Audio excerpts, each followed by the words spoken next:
पूर्वी डोंबिवलीला रमेश बावस्कर साहेबाकडे जाण्याचा योग आला आणि मला वाटलं हे काय आहे. ते पाहिलं, म्हटलं अरे त्यांचे 400-500 नातेवाईक आणि हे यांनी गोळा केले, यांनीच खर्च केला 1,00,000-2,00,000 रुपये.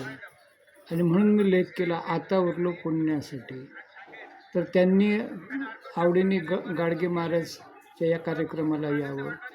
याच कार्यक्रमात मला तिसगाव सहजीवनचे लहुडकर तरुण दिसलेत. म्हटलं कमालच आहे, तरुण मुलंसुद्धा एक सामाजिक बांधिलकी जपतात आणि लहुडकर साहेबांनी सुद्धा यामध्ये सक्रिय सहभाग घ्यावा. आणि एक रवी भुईभार म्हणून जे वंश परंपरागत लीडर आहेत, त्याचा तिथे म्हणे सत्कार झाला, त्याची भाषणं झाली. तिथे निळ्या शर्टचे लहुडकर साहेब आहेत. तर अशा रीतीनं या तिघांनीही आता गाडगे महाराजच्या या कार्यक्रमाला हजेरी लावावी, हे माझे सक्तीचे आणि प्रेमाचे आदेश. नोव्हेंबर महिना सुरू झाला की 2 वर्षापासून आमच्या घरात गाडगे बाबाचं वास्तव्य सुरू होतं.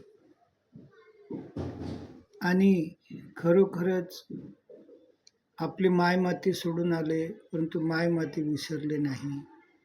अशा लोकांचं या ठिकाणी मी आता तुम्हाला ओळख करून देत आहोत. तुम्ही वाचन करा, यामध्ये कॉमेंट्रेशन मी करत नाही.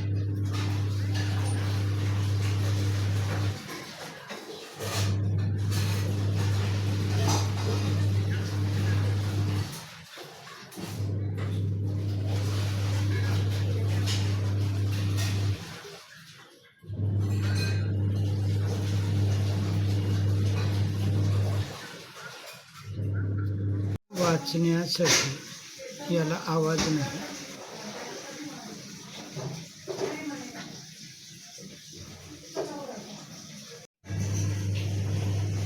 मुंबईकडून कर्जत खोपोली लोकलने वांगणी स्टेशनवर उतरा.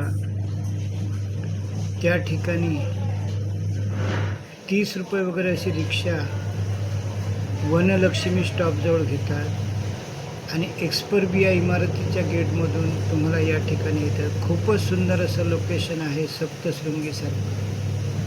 आणि यांनी तर म्हटलेलं आहे की रात्री मुक्कामीसुद्धा येऊ शकता.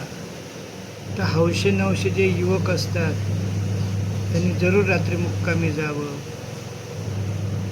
आणि एक आनंद घ्यावा. एरवी आपण लोक ह्या डोंगरांवर जाऊन 10-10 हजार रुपयाच्या राहुट्यांमध्ये राहतो.